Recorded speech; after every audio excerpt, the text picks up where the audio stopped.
pembelajaran PKN di SD dengan dosen mengaku Bapak Andri Valen, Magister Pendidikan. Apa kabarnya hari ini anak-anak? Baik, Bu. Baiklah, sebelum kita memulai pembelajaran pada hari ini, alangkah lebih baiknya kita berdoa menurut kepercayaannya masing-masing. Berdoa dimulai. Doa selesai. Baiklah, pembelajaran kali ini kita akan membahas pembelajaran tentang muatan PPKN, yaitu tema 3, subtema 3, pembelajaran ketiga, yaitu tentang pentingnya menjaga asupan makanan sehat. Baiklah, langsung saja masuk ke materi keragaman di Indonesia. Keragaman Indonesia meliputi suku, bangsa, agama, budaya, serta kegiatan ekonomi.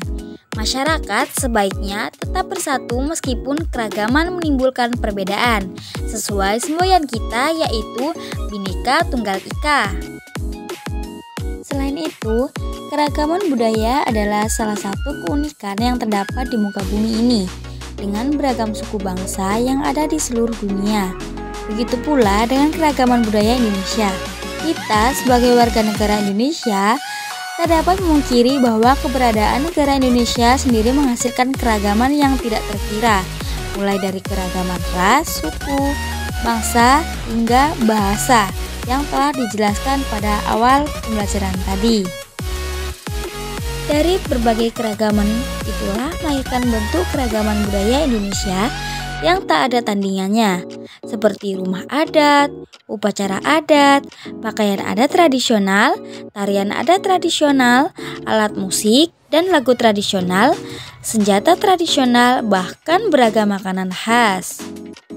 Pada hakikatnya, keragaman budaya Indonesia datang dari berbagai kebudayaan lokal yang terus tumbuh dan berkembang di masyarakat. Adapun munculnya keragaman budaya tersebut akibat dari pengaruh yang tampak dan merekah di masyarakat, sehingga menciptakan kebudayaan itu sendiri. Seperti gambar-gambar yang telah disediakan di slide ini, yaitu rumah adat, pakaian adat tradisional, tarian adat tradisional, alat musik, dan senjata-senjata tradisional atau ragam lainnya yang telah ditampilkan. Keragaman di Indonesia. Keragaman dalam kehidupan sehari-hari, misalnya dalam organisasi. Tujuan organisasi menjadi pemersatu antar anggota karena dilaksanakan dengan semangat kebersamaan, dapat saling bertukar pendapat dan membahas hal-hal yang positif. Seperti halnya berdiskusi untuk memecahkan masalah.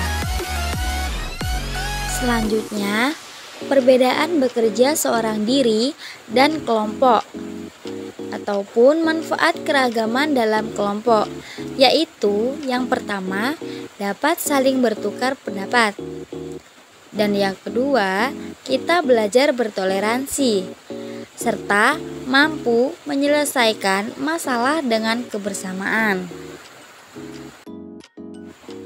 Berikut ini hal-hal yang bisa kita lakukan agar kerja kelompok menjadi lebih baik, yaitu yang pertama, memahami dan menyamakan tujuan yang akan dicapai.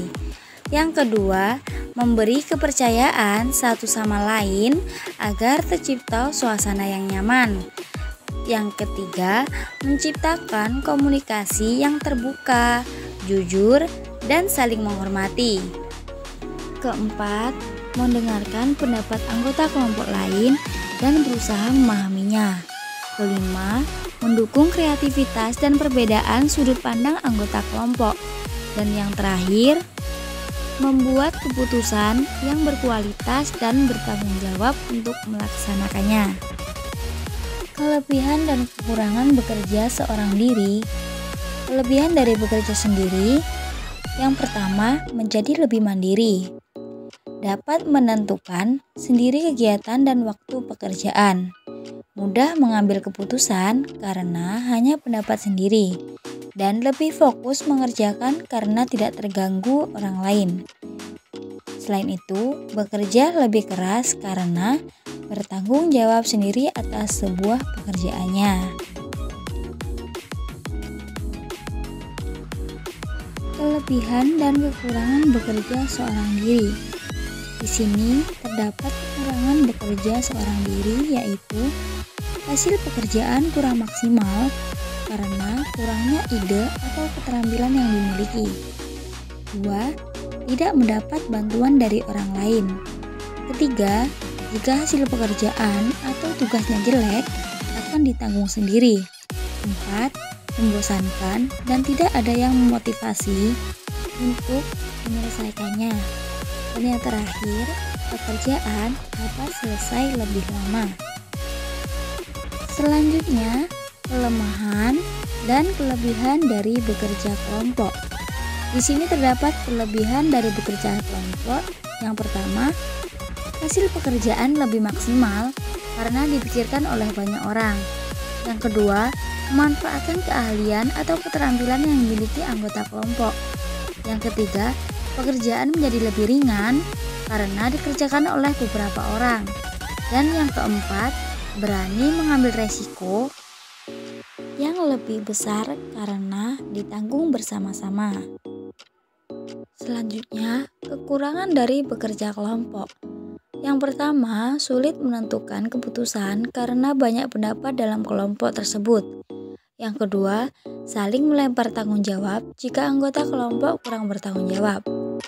Ketiga, perbedaan kemampuan, pendidikan, dan kepribadian dapat memunculkan perasaan ditinggalkan. Dan yang keempat, terjadi partisipasi yang kurang seimbang antar anggota kelompok. Kesimpulan dari materi yang telah disampaikan tadi, jadi bekerja secara berkelompok akan lebih baik daripada bekerja seorang diri. Terkadang, keragaman dapat menyebabkan perselisihan antar anggota. Namun, jika kita dapat menerima keragaman ini, maka keragaman semakin memperkuat dan memperkaya bangsa. Bekerja sama dalam keragaman mengajarkan kita untuk bertoleransi dan saling memahami satu sama lain. Terima kasih telah menonton. Saya Hairi. Wassalamualaikum warahmatullahi wabarakatuh.